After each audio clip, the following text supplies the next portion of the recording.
एक राजा के घर एक राजकुमार ने जन्म लिया।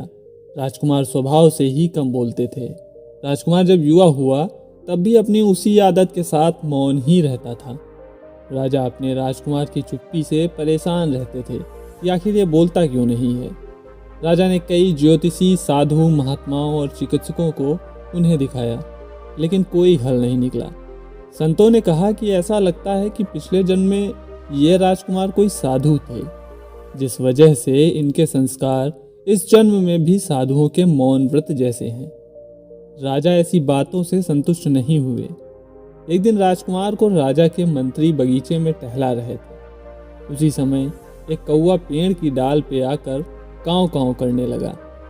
मंत्री ने सोचा कि कौवे की आवाज़ से राजकुमार परेशान होंगे, इसलिए मंत्री ने कौवे को गोली मार दी। गोली लगते ही कौवा जमीन पे गिर गया। तब राजकुमार कौवे के पास जाकर बोले कि अगर तुम नहीं बोले होते तो नहीं मारे जाते। इतना सुनकर मंत्री बड़ा खुश हुआ कि राजकुमार आज बोले हैं, और तत्काल ही राजा के पास एक खबर पहुंचा दी।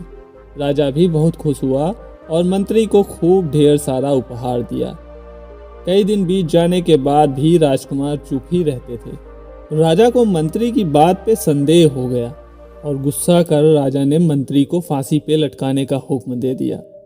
इतना सुनकर मंत्री दौड़ते हुए राजकुमार के पास आया और बोला, उस दिन तो आप बोले थे लेकिन अब नहीं बोलते हैं। मैं तो कुछ देर में राजा के हुक्म से फांसी पे लटका दिया जाऊंगा।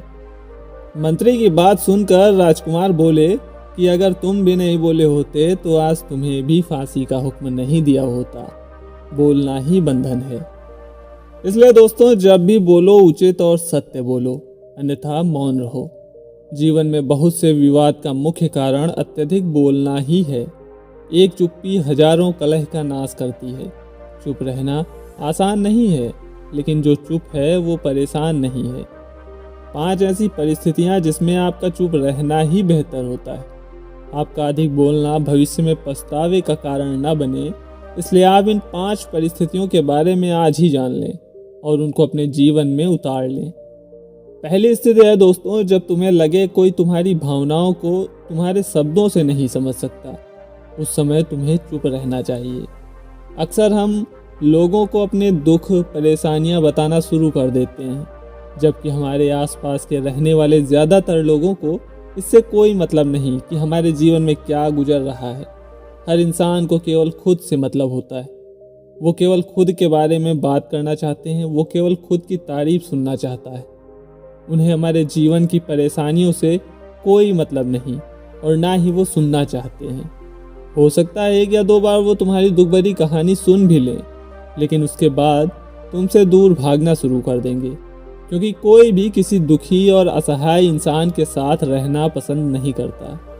इसलिए कभी भी अपने कुछ करीबी मित्रों और परिवार वालों को छोड़कर किसी ऐसे इंसान को अपनी परेशानी ना बताएं जो तुम्हारे बातों को समझने के बजाय उनका मजाक बनाए या तुम्हारी मजबूरी का फ़ायदा उठाए। दूसरी स्थिति है दोस्तों, जब तुम्हें यह ना पता हो कि किसी विशेष मौके पर क्या बोलना है या किसी विशेष घटना के बारे में आधा अधूरा ही ज्ञान हो, तो ऐसे मौके पर तुम्हें चुप ही रहना चाहिए। ऐसे इंसान जो आधा अधूरा ज्ञान होने के बाद भी उस विषय में बात करता है, वो अक्सर ही मजाक का पात्र बनता है, और कोई भी ऐसे इंसान को कभी गंभीरता से नहीं लेता। अपनी बात प्रभावशाली तरीके से वही इंसान रख सकता है जिसे उस घटना या विषय के बारे में गहराई से जानकारी है। इसलिए कभी भी आधी अधूरी और इधर उधर से मिलने वाली जानकारी के आधार पर लोगों से अपनी बात मनवाने की कोशिश ना करें। तीसरी स्थिति है दोस्तों, जब कोई इंसान तुम्हारे सामने किसी तीसरे इंसान की बुराई कर रहा हो, तब ऐसी परिस्थिति में तुम्हें चुप रहना चाहिए। तुम्हें कभी भी ऐसे नकारात्मक बातचीत का हिस्सा नहीं बनना चाहिए, क्योंकि आज जो इंसान तुम्हारे सामने किसी तीसरे इंसान की बुराई कर रहा हो, वही कल किसी और के सामने तुम्हारी भी बुराई करेगा।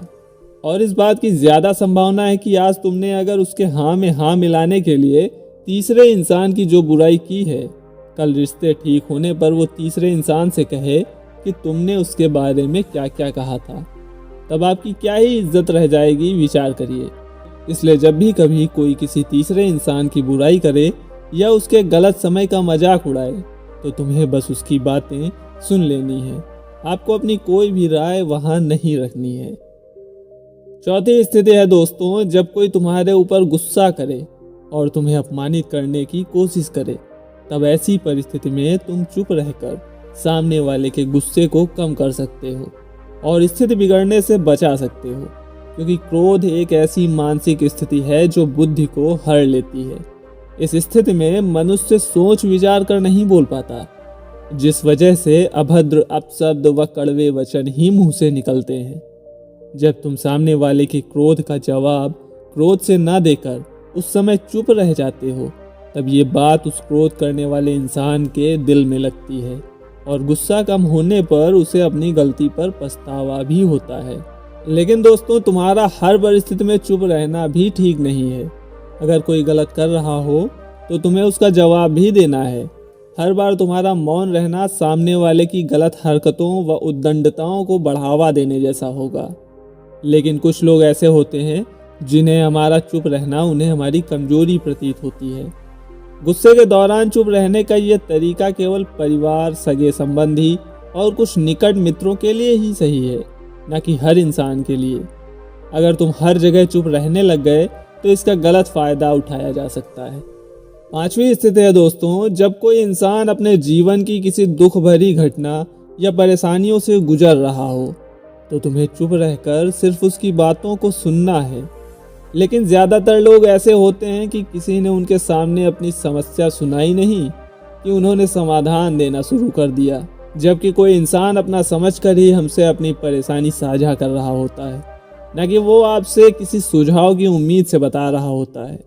वो बस ये चाहता है कि हम उसकी पूरी बात ध्यान से सुन लें। जब हम किसी की परेशानी को ध्यान से पूरा सुन लेते हैं तो उस इंसान को एक मानसिक व आत्मिक शांति मिलती है। उसे ऐसा लगता है कि चलो किसी ने तो मेरी बात को समझा। परेशानी के समय में किसी इंसान को सांत्वना देने का सबसे अच्छा तरीका है कि हम बस उस इंसान की पूरी बात को ध्यान से सुन लें। जब हम लोगों की बातों को बिना उन्हें बीच में रोके और बिना किसी सलाह दिए पूरे ध्यान से सुनते हैं तो उनकी नज़रों में हमारे लिए सम्मान और स्नेह का भाव पैदा हो जाता है।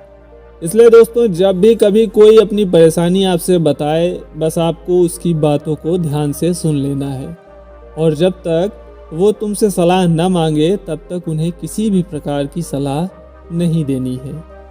दोस्तों, मेरी एक बात हमेशा याद रखना, जब तुम कम बोलते हो तो लोग तुम्हारी तरफ ज़्यादा आकर्षित होते हैं कि तुम क्या हो और तुम क्या सोचते हो। वीडियो पसंद आए हो दोस्तों तो लाइक करिएगा, चैनल को सब्सक्राइब कर लीजिएगा। मिलते हैं अगली वीडियो में, तब तक के लिए टेक केयर, बाय बाय।